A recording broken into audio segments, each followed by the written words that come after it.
thank the organizers, the distinguished guests, and of course everybody who's made time to come here this morning.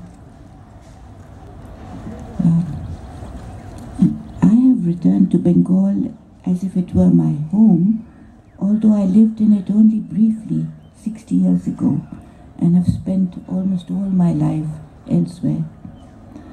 It had been present in my life in the form of my father, a Bengali, albeit not from Kolkata.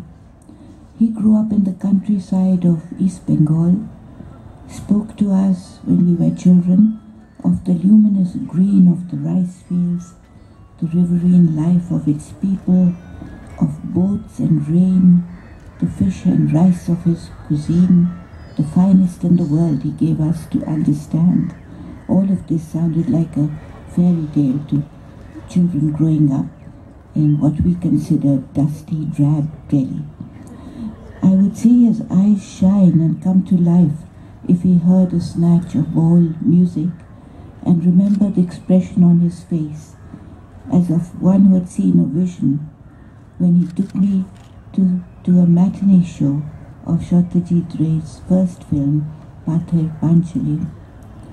What I inherited of Bengal was made up of his memories and his nostalgia.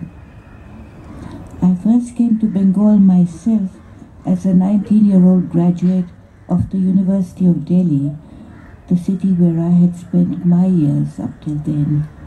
And my first reaction on seeing Kolkata was that although I came from the capital of India, this was the first true metropolis I had seen.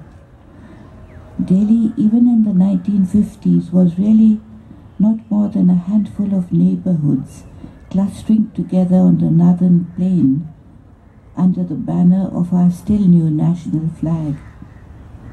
Kolkata, by contrast, even though it was the abandoned capital, seemed to pulse with a sense of purpose, a confidence in its being, its way of life. In Delhi, we had to construct our lives. Here, the city constructed it for us. Home in the Lake District on Sunday mornings to drink coffee and to hear the stories we submitted, read and discussed with flattering seriousness.